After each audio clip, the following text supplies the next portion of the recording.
नमस्कार दोस्तों, स्वागत है आप सभी का हिंदी पाठशाला में। वर्णमाला को हम विगत 2 दिनों से पढ़ रहे हैं, जिसमें हम भाषा का स्वरूप और भाषा के स्वरूप के साथ साथ मौखिक और लिखित भाषा में जो उनकी सबसे छोटी इकाई होती है ध्वनि या वर्ण, और वर्णों का समुदाय वर्णमाला, और उस वर्णमाला में हम स्वर और व्यंजन, जिसमें स्वर हम कल देख चुके हैं, आज हमें चर्चा करनी है व्यंजनों की। देखिए क्या होते हैं व्यंजन। कल आपको बताया था छोटे भाई की तरह होते हैं, अकेले कहीं नहीं जा सकते हैं, साथ में बड़ा हो तो जा सकते हैं, साथ में कोई दूसरा हो तो जा सकते हैं, यानी कि उन्हें अपने उच्चारण के लिए अन्य स्वरों की आवश्यकता पड़ती है।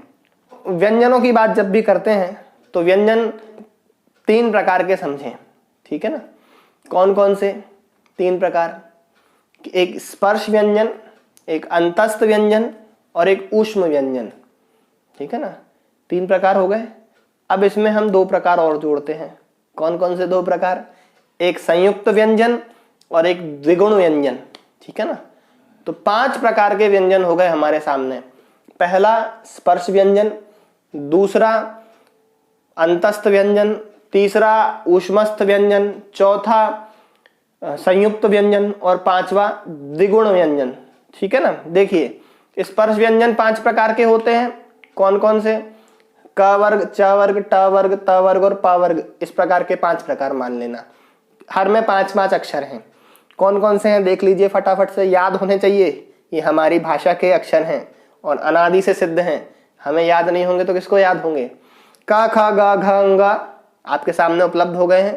च छ ज झ ञ, ट ठ ड ढ ण, त थ द ध न और प फ ब भ म। इस प्रकार से ये 5 वर्ग के 25 अक्षर हैं। आसानी हो गई याद करने में। क वर्ग, च वर्ग, ट वर्ग, त वर्ग और प वर्ग। आसान और एक फॉर्मूला बनाना हो तो बना सकते हैं क च ट त प या कु चु टु तु पु, ठीक है ना, जो कि संस्कृत में फॉर्मूला चलते हैं। इस तरीके से व्यंजनों में हमने 25 व्यंजन देखे, स्पर्श व्यंजन, ठीक है ना। अब अंतस्थ व्यंजन कौन कौन से हैं? य, र, ल और व। 4 प्रकार के व्यंजन हैं जो यहाँ आपके सामने उपलब्ध हैं। य, र, ल और व।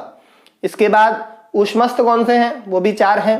श, श, स और ह, ठीक है।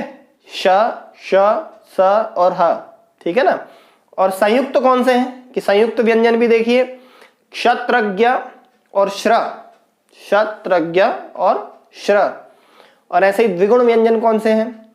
जो ट वर्ग था हमारा स्पर्श व्यंजनों में, ट ठ ड ढ ण, उसमें ही ड के नीचे जब बिंदी लगा देते हैं और ढ के नीचे बिंदी लगा देते हैं तो उनका उच्चारण बदल जाता है, ड़ और ढ। ऐसे इस तरीके से कितने व्यंजन हो गए? 25 + 4 + 4 + 4 + 2, कितने हो गए टोटल? 39, ठीक है ना। 39 और 11 कितने? कल 11 स्वर पढ़े थे, आज 39 व्यंजन पढ़ लिए। आज 39 व्यंजन पढ़े, कल 11 स्वर पढ़े थे।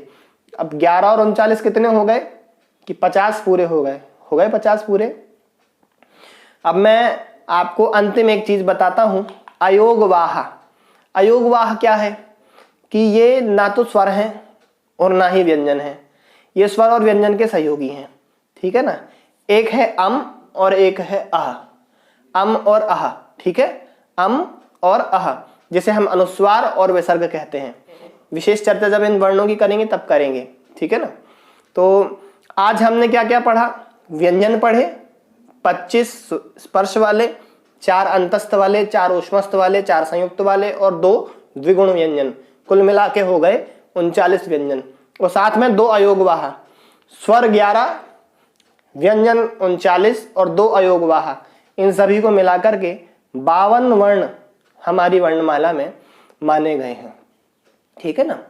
एक अनुनासिक और होता है, हम उसे अनुस्वार के साथ ही जोड़ लेंगे, तो अलग से कोई वर्ण उसमें नहीं होगा, इसलिए वह इसी में शामिल हो जाएगा, ठीक है ना।